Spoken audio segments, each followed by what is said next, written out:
Hello, my name is Taneya, and welcome to my genealogy do-over update.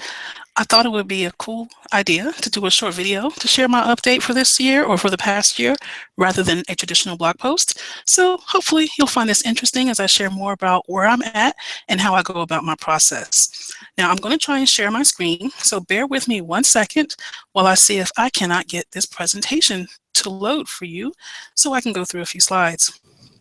All right, so hopefully you can now see my presentation. And again, this is my update for my genealogy do-over.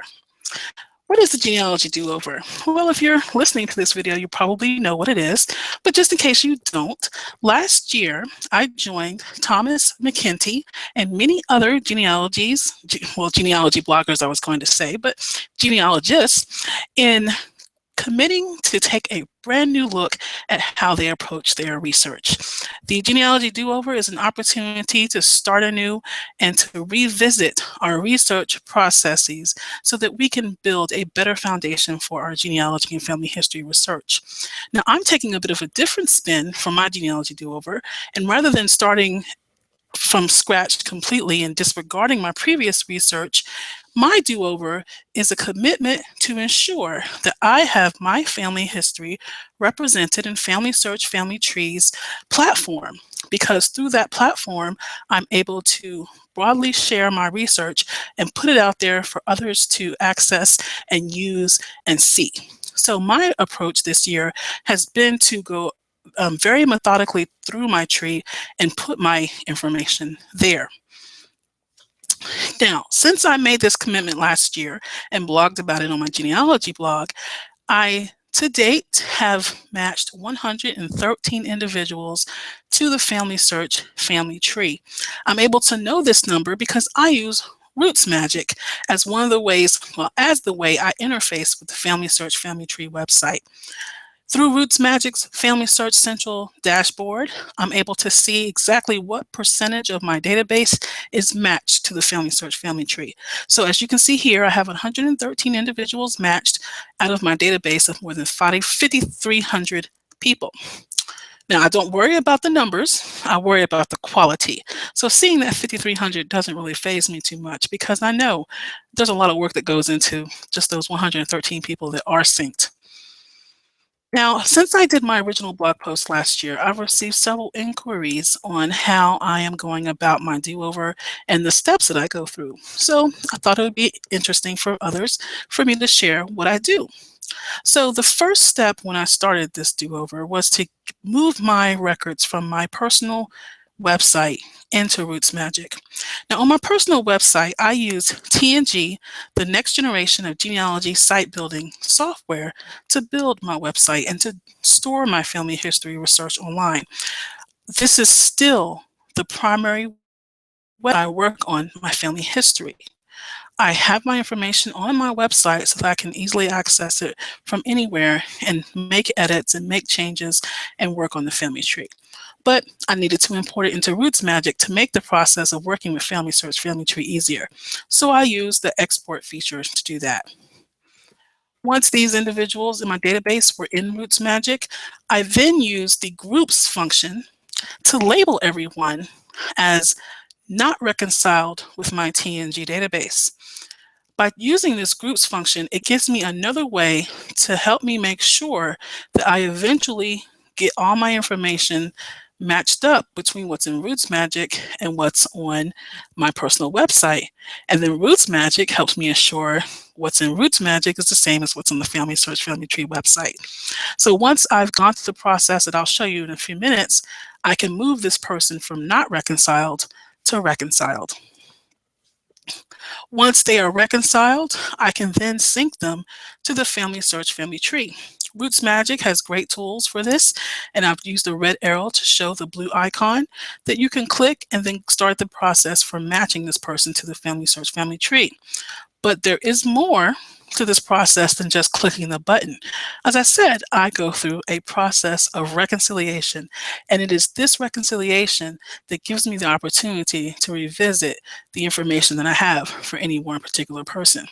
So what I do is I look at the person's page on my website, and this is my grandfather's page on my website on one side, and then on the other side I have the family search family tree profile. So I go through a process to make sure the information in two places is the same. So here's my checklist that I use. There are four main pieces of information I'm looking at. First of all, I check my dates. I want to make sure that any dates I have on my personal website are reflected in the family search family tree. I check place names. I want to make sure that any place names I have on my personal website are reflected in the family search family tree. Now, the family search family tree has formatting standards for place names, and I haven't necessarily used those standards throughout the 10 years I've been doing genealogy research. So I may not go through all the effort to make sure that my personal website has it in the correct format, but I do make sure in Family Search Family Tree it's in the correct format. I also check my media files. These can be pictures, documents, certificates, any type of media file that I have on my personal family tree website, I make sure is also in the Family Search Family Tree profile. Now, sometimes in the last several years, I've noticed that I may have a file on my website, but I don't have it locally saved. Somehow I've just lost it locally.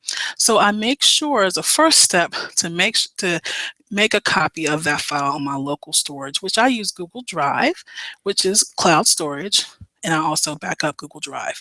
So I first make sure I have a copy of that file somewhere else other than the web server. I then make sure any files I have attached on my personal website are attached in the person's Family Search Family Tree website. So if I have a headstone picture on my personal website, I put the headstone picture on Family Search Family Tree. I then have to add all the media files to my Roots Magic database. The reason I have to also put it in Roots Magic is because currently the Roots Magic method of syncing to the Family Search Family Tree does not sync media images. I hear that's supposed to be a future enhancement as Family Search makes changes to the way their partners sync with them. So I'm looking forward to that because that will eliminate my need to also put these pictures in the Roots Magic database. But I do these three things for media.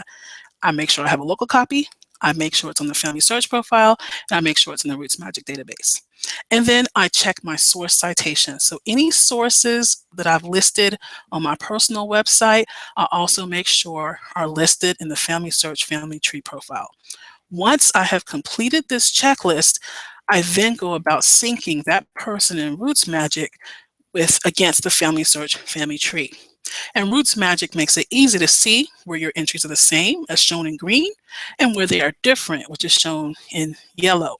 So as long as I'm able to use Roots Magic to sync, I can open up a person and very quickly be able to ascertain that my information is correct in these two places. And once I have synced that person with Family Search Family Tree, I'm good to go, and I can move them in the groups that I showed you earlier from unreconciled to reconciled. So from now on, as I work on any person that I have on my tree, I edit my family tree website on my personal server. I edit the Family Search Family Tree profile, and then I use Roots Magic to sync up with Family Search Family Tree. So I'm essentially doing my genealogy twice, my personal website and Family Search Family Tree. And as you can imagine, my reconciliation process can take time. Over the past year, I think I've averaged about 30 minutes per person. It could take up to an hour. It could take up to 2 hours. Some people take far less time. Just depends on how much information I have on that person. But I don't mind this time investment. I really don't, because it gives me many benefits.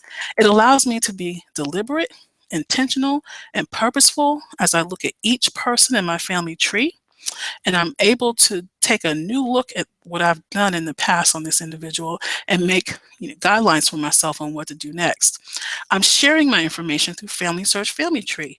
While it's true that I have it on my personal website, putting it in the Family Search Family Tree is important to me for many reasons, which I've outlined in past blog posts, which you are welcome to visit my blog and read. And I feel it's important to do this because, as this quote summarizes very nicely, we don't own our family history. We're simply preserving it for the next generation. So, what better can we do to preserve it for the next generation than to make sure we are conscientious, thoughtful, and as accurate as we can be in sharing that information? So my goals for 2016 are to just keep on doing what I'm doing. I'm not going to over focus on the numbers, but I am going to focus on the process and continue to revisit the work that I do, revisit the research that I've collected, and work diligently to put it into Family Search Family Tree and have two databases that are synced up. So thank you very much for listening, and I look forward to seeing how the rest of us all do, how everyone else does with their genealogy do-over goals for the next year. Thank you.